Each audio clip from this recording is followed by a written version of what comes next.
Welcome back. Iowa, of course, is now the center of the political universe for the next 24 to 48 hours, but it's also a laboratory for educators. We talked with a few students from USC's Center for the Political Future, as well as USC's Annenberg School for Communication. They came here to learn about politics and journalism. Christina Belantoni, formerly assistant editor for politics at the LA Times, now with Annenberg School at USC.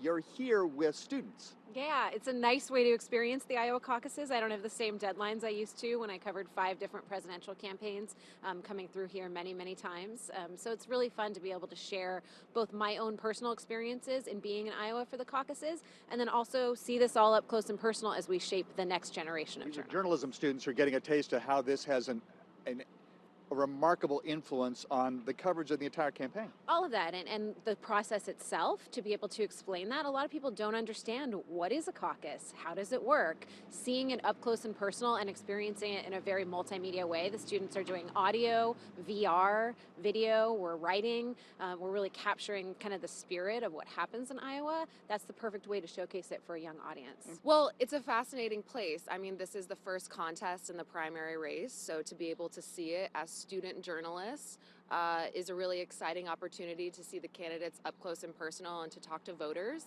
on how they're going to caucus in a few days.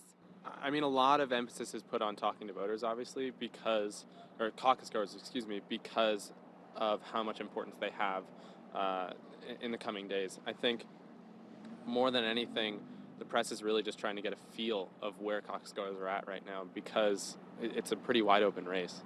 Iowa, from what I understand, we're coming from California, but it's largely rural, and I don't think that we're necessarily, as the media, covering that population very well. Neighborhoods are organizing their Facebook groups, people are talking to each other. It's a very, very interesting and different experience for us, for sure.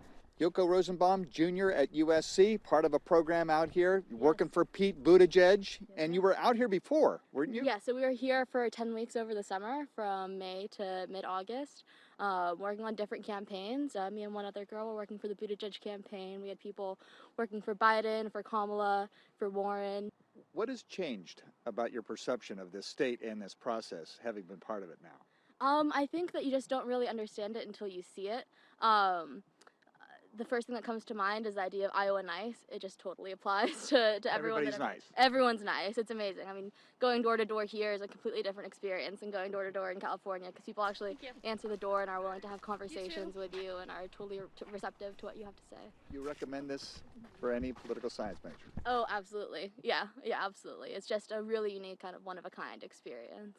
And for people who don't know where this started, it goes back to 1972. George McGovern won this caucus, surprised everybody when he became the nominee, and a guy named Hamilton Jordan wrote a thesis about that, gave it to the former governor of Georgia, Jimmy Carter, and said, all the media is going to be focused on Iowa in 1976. Camp out there, and if you win, you get a big bump. Yeah, people think it's forever, it's centuries-long traditions. It's not. These are recent traditions, and they're also highly political, highly influenced by party insiders, and you're even still seeing that play out today, which is a cool thing to be teaching about in class, because right now the DNC is kind of wrangling about what might be the result here in Iowa, and, should it be invalidated? Is this truly a democratic process? Is it truly representative of the party?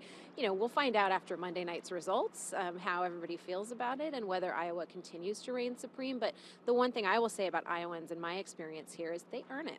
They take this very seriously, and they really put these candidates through the paces to be able to explain their policy positions and put together an organization that could, in the end, be what a presidential campaign looks like at a national level. True. We should point out that the government doesn't put this on. This is a party function. Completely a party function, right? They decide the locations of where they are. It is organized by party activists.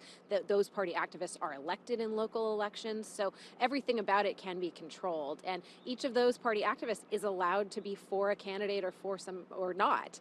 And so think about if you're at a school and somebody running it is for one candidate and maybe that candidate is one vote shy, there's some horse trading that can go on. Effectively at a meeting, it's very different than one person, one ballot.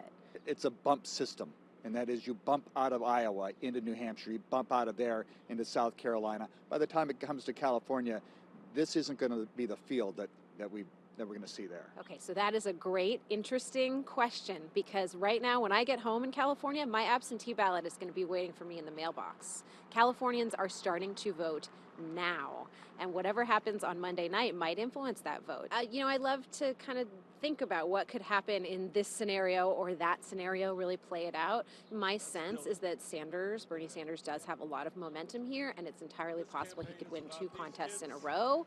And then the question isn't about Iowa at all. It's about what does the party want for its nominee. And some good news for those Southern California students. It's been a mild winter here in Iowa, and it looks like it will be clear skies for voting tomorrow night. We'll have some final comments after this.